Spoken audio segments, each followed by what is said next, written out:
नमस्कार, न्यूज हलचल इंडिया देख रहे हैं आप और मैं हूं आपके साथ अनुष्का। हम बात कर रहे हैं धार जिले के धामनोद की, जहां पर कल रात 8 बजे शनिवार को पलासिया रोड शंकर स्कूल के पास ITI स्थित भंडारी फार्म हाउस पर जोरों शोरों गाजे बाजे के साथ शादी का कार्यक्रम चल रहा था। इस शादी में 200 से 300 के आसपास लोग जमा, जबकि यह कार्यक्रम 3 से 4 दिनों से चल रहा है, फिर भी शासन प्रशासन का ध्यान नहीं है। जबकि कलेक्टर के आदेश के अनुसार शादी समारोह निरस्त कर दिए गए हैं। अगले आदेश तक शादी के बारे में हमने फोन लगाया, हालांकि श्रीमान नायब तहसीलदार विजय तलवारे को फोन लगाया, लेकिन उन्होंने हमारे फोन नहीं उठाया। इसके पश्चात हमने SDO राहुल खरे जी को सूचना दी। उन्होंने उसी टाइम एक्शन लिया और पुलिस प्रशासन को स्थान पर पहुंचाकर शादी को निरस्त करवाया। जैसे ही वहां पर पुलिस की गाड़ी पहुंची, वैसे ही वहां से दूल्हा बाराती, गाना बजाने वाले व अन्य लोग 9-2-11 हो गए। जहां पर कोरोना से इतने लोग अपनी जान गंवा रहे हैं, वहीं पर यह लोग बड़ी धूमधाम से शादी कर रहे हैं। इनके ऊपर शासन प्रशासन कोई भी ध्यान नहीं दे रहे हैं, और वहीं गरीब लोग अपना कोई काम करने के लिए निकलते हैं तो उनके ऊपर चालान जड़ दिए जाते हैं। सभी समारोहों को प्रतिबंधित कर दिया गया है। जो पूर्व में अनुमतियां भी जारी थीं वो भी निरस्त कर दी गई हैं।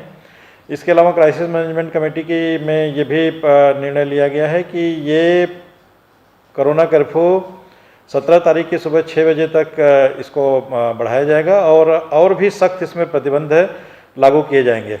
कल रात से हमने ज़िले के लगभग 300 DJ बैंड बाजा उनकी दुकानों को सील कर दिया है।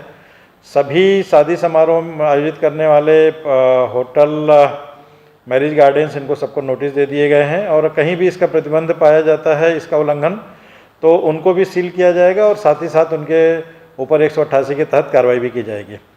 जो जिलों में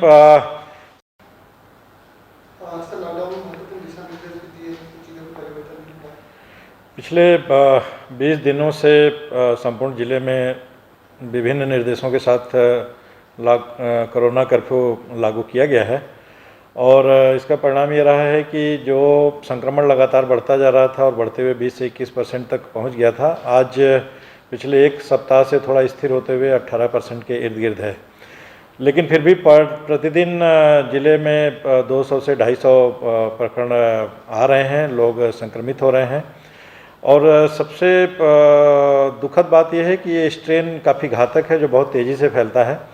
इसको देखते हुए क्राइसिस मैनेजमेंट कमेटी ने वीडियो कॉन्फ्रेंसिंग के माध्यम से माननीय प्रभारी मंत्री जी ने बैठक ली और निर्देशित भी किया। इसके तहत हमने 144 के तहत आदेश जारी किया गया, जिसमें अब आगे से इस कोरोना कर्फ्यू के दौरान सभी प्रकार की शादियों को पूरी तरह से, सभी समारोहों को प्रतिबंधित कर दिया गया है। जो पूर्व में अनुमतियां भी जारी थीं वो भी निरस्त कर दी गई हैं। इसके अलावा क्राइसिस मैनेजमेंट कमेटी में ये भी निर्णय लिया गया है कि ये कोरोना कर्फ्यू 17 तारीख की सुबह 6 बजे तक इसको बढ़ाया जाएगा और भी सख्त इसमें प्रतिबंध लागू किए जाएंगे। कल रात से हमने ज़िले के लगभग 300 DJ बैंड बाजा उनकी दुकानों को सील कर दिया है। सभी शादी समारोह आयोजित करने वाले होटल, मैरिज गार्डन्स, इनको सबको नोटिस दे दिए गए हैं, और कहीं भी इसका प्रतिबंध पाया जाता है, इसका उल्लंघन, तो उनको भी सील किया जाएगा और साथ ही साथ उनके ऊपर 188 के तहत कार्रवाई भी की जाएगी।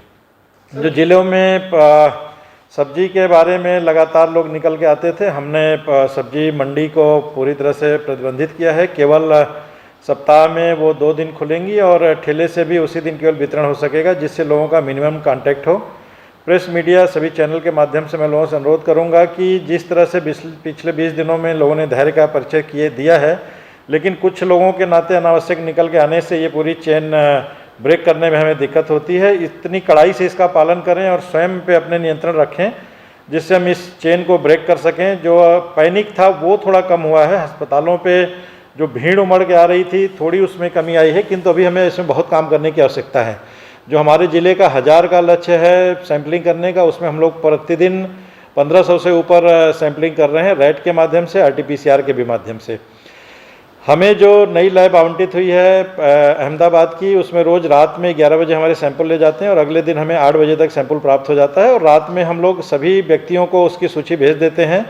उनको घरों पे आइसोलेट करने के लिए चस्पा किया जाता है और उनको हम दवाएं भी दे रहे हैं। इसके साथ ज़िले में जो हमने किल कोरोना 2 का अभियान किया है, उसमें लगभग 14 लाख लोगों का सर्वे हो चुका है। इसमें 6000 लोगों को हमने दवाइयाँ दी हैं। इसका आशय यह है कि जो किट हमारी 110 रुपये की एक बनी हुई है, वो लक्षण वालों को हम पहले से ही दे रहे हैं कि उनका टेस्ट होगा 1-2 दिन में, जब भी रिपोर्ट आए उसके पहले ही वो उस दवा को लेना शुरू करें। बड़ी सिंपल जो गवर्नमेंट से प्रिस्क्राइब्ड हैं वो दवाएं उसमें हैं। उसका एक ये असर हो रहा है कि और जिसके घरों में जगह नहीं है, हमने 16 सीसीसी सेंटर बनाए हैं, वहाँ पे लोगों के लिए व्यवस्थाएं की हैं। मैं लोगों से अनुरोध करूंगा कि सीसीसी सेंटर को कृपया हॉस्पिटल मान के वहाँ पे ना आए। वो ऐसी जगह बनाई गई है जहाँ पे घर में जगह न रहने पे एक नर्स और एक डॉक्टर के संरक्षण में उनको जो दवाएं हैं वो उनकी निगरानी में वहाँ पे दी जाती हैं। और बाकी के लिए हम लोगों ने हॉस्पिटल में लगातार व्यवस्थाएं बढ़ा रहे हैं। 4 एम्बुलेंस हम लोग हॉस्पिटलों में भेज चुके हैं, 3 और लेने के प्रयास में हैं। जो हमारा धामनोद, धर्मपुरी, कुच्छी, मनावर, गंधवानी, टांडा, अमझेरा, सरदारपुर, बदनावर, धार, सभी हॉस्पिटल और पीथमपुर जिसकी जितनी मैक्सिमम क्षमता है हम उसको बढ़ाने की कोशिश कर रहे हैं। इसके अलावा प्राइवेट हॉस्पिटल्स भी जो आगे बढ़ के आ रहे हैं, उन हॉस्पिटल्स को हम अनुबंधित कर रहे हैं। आज डॉक्टर गुप्ता ने जिला अस्पताल के सामने एक 20 ऑक्सीजन बेड का शायद हॉस्पिटल उन्होंने ऑफर किया, उसका हम निरीक्षण करा रहे हैं।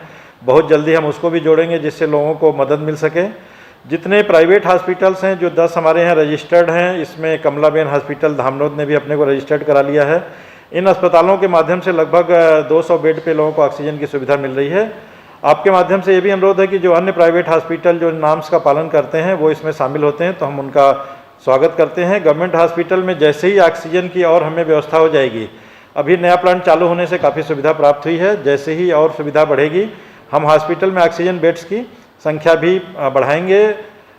इंजेक्शन के बारे में भी मैं आपके चैनल के माध्यम से अनुरोध करूंगा कि शासन से लगातार इसकी सप्लाई को नियंत्रित किया जा रहा है। जिला अस्पताल में और इसके अलावा सरदारपुर, बदनावर, मनावर और कुच्छी, इन सभी अस्पतालों में हम लगातार 70 से 80 इंजेक्शन पर डे दे रहे हैं। उनकी सूचियां हम लोग प्रतिदिन पेपर में प्रकाशित कर रहे हैं। एक प्रकरण हमारे संज्ञान में आया है पीथमपुर का, उसको कोविड हॉस्पिटल से उसको डीनोटिफाई किया गया है। उसके रजिस्ट्रेशन को निरस्त करने के लिए शासन को लिखा गया है और उसके अलावा जो दोनों व्यक्ति उसमें शामिल पाए गए हैं उनके खिलाफ कड़ी कार्रवाई के लिए एसपी साहब से भी अनुरोध किया गया है और शीघ्र ही उनके खिलाफ वैधानिक कार्रवाइयाँ भी